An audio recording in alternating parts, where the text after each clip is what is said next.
Hello, this is a quick look at the LEGO Speed Champions Fast and Furious, officially licensed 1970 Dodge Charger RT. I bought this for its retail price of $20 US and built it live over on Twitch. This comes with one minifigure who is, of course, the character Dom Toretto, played by Vin Diesel. We'll look at him closer a little bit later on. And also within this video, I will be briefly comparing this to the 6-wide version of almost the exact same vehicle that LEGO did some years ago. Unfortunately, I no longer have the Ghost Rider car, which would have been a good one to compare to, also a very similar thing. This has 345 pieces in total, and the build is, not too out there, not too surprising. Nothing with the build process to me is or was mind-blowing. As is usual for Speed Champion sets, it uses definitely a bunch of tricky techniques.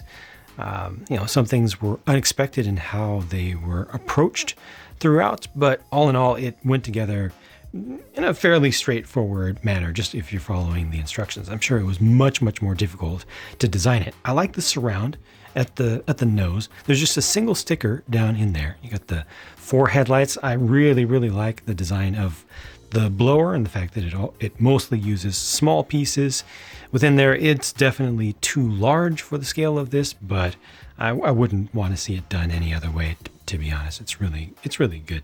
Got just a couple of studs sticking out here. It does not bother me at all personally on either side. A little bit of shaping for the hood. Decent gaps in there around the blower. I appreciate having the shaping for the hood as well. And also the indents over here for the hinges, for the door hinges. One of my I'd say my number one favorite thing in this set is the way that they did the door handles, which is pretty much perfect, I think, for this era. If you ask me, I don't think that could have been done particularly any better than that. They just use a minifig roller skate piece there. You see this has a forward rake to it, so it's lower in the front than in the back, though you do have a consistent gap between the tire and the fender, front and rear.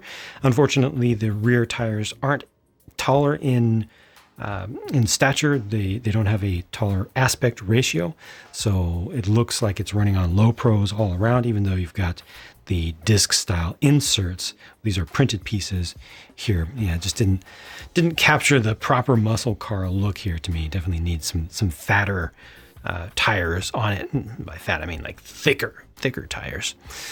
Nicely rounded roof. That's something that they've messed up on a number of times with Speed Champions before, but they came up with a good design here that works well. There's a roll cage inside to some degree. We'll take a look at that in just a minute. This was all pleasant surprises back here because look at all these prints. 2, so for each side, you have one of the printed 1x3 plate here, printed on the side, and then the 1x2 tile and the 1x1 tile. Those are all prints, so you get 2 of each. The license plate is a sticker, which is perfectly fine to me. Small, very, very reasonably sized exhaust outlets there that actually look like they're sized up decently appropriately. Oh yeah, this here is also a print. It's just a little bit squared off around here, a little bit more squared off than is ideal, but it feels kind of appropriate to me for LEGO. Maybe this could have been rounded off better, but then you would have lost some other detail. I'm pretty happy with most of the design compromises that had to be made for this. And I appreciate just how much of it is genuine LEGO building with relatively small pieces, with the exception of the rear, the trunk lid, which does have a nice shape to it. There's one really weird sticker on this though, right here for the fuel filler, the gas cap. It's a clear backed sticker. You almost can't see it. Like you can see just the extra adhesive, or it just didn't die cut perfectly around the edges, and a little bit got left over as I tried to smooth it down. So that really doesn't do anything, but it's no big deal. You can definitely leave that off easily. Let's look inside. It's a good look. Again, bit of roll cage in there. I think, is this supposed to be horizontal? Or is this supposed to be up a little bit? I think it was intended to be horizontal. So you get some nice angles with the bars in there. They don't meet at the tops, but you can get them close. And when the roof is on, you don't really see that that interface right there. So it kind of looks like it would be welded up. Just a small sticker is used here in the corner. That's very effective. I don't mind that at all. I appreciate how that adds. And in the middle, that's pretty proper. Nice to get some detail in there. It's unfortunate that the steering wheel is offset so much. It's really obvious in this case here, but use a little bit of gangsta lean inside of the car and it kind of makes sense. Unfortunately, minifigs can't do that, but just imagine it. And it'll all make sense to you. It does hold 2 figures in there. But it's satisfying enough, I think. And the underside, you can see it does use one of the large chassis pieces, just keeping it common through most of the series here. 8 wide versus 6 wide. Wow. It's not just a matter of it being a little bit wider. It's significantly wider. It's longer. It's taller. Wow. They've changed the game so much with this style. This definitely looks much more accurate. It's so much more accurate. But this, in its day, I think was a really good effort. A very, very good effort, and actually captures the muscle car style wheels, I think, a little bit better here with the suggestion of a little bit more meat on those tires. But yeah, this was definitely solid. But I mean, level of detail, it's not just a little bit better. It's not just 1/3 better for the 1/3 extra width. It's like twice as good, 3 times as good. Yeah. Good job with this one, whoever designed that. But just having all that extra space and the more modern pieces that were not available when this came out, makes a lot of difference. Just gotta work on those wheels and tires though for the more classic cars. Here's Dom. It's a kind of weird face. I get flashes where I can see it, where I can see Vin Diesel in that. And then it switches back to being awkward to my perception. Goes back and forth. I have not gotten used to this skin tone yet, to be honest.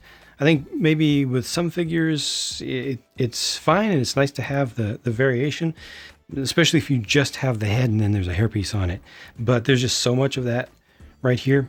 I really just haven't gotten used to it. That's just a me problem, not a them problem, not a Lego problem.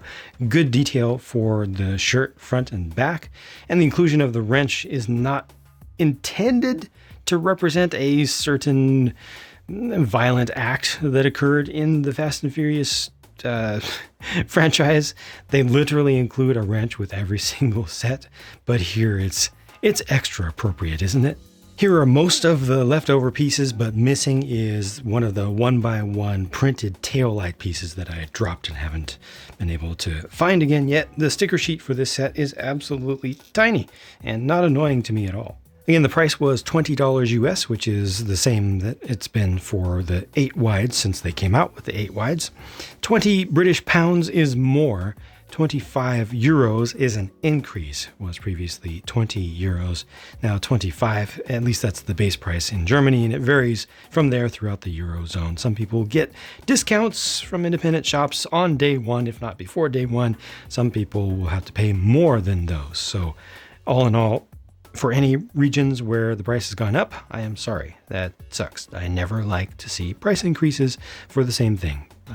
For regions where the price has not gone up, great, because this overall is another really good set. I think it's pretty well representative and does a good job of representing the Speed Champions 8 wide design and standard for this pretty iconic muscle car, whether you're a fan of Fast and the Furious or not. The face is going to take a while for me to get used to, and again, tires. Let's see some more tiring. And I came out with some good options late in the 6 wide era to work better with these. Let's see some that work now for the 8 wides, and I'll be happy. Thank you for watching. I'll talk to you again soon.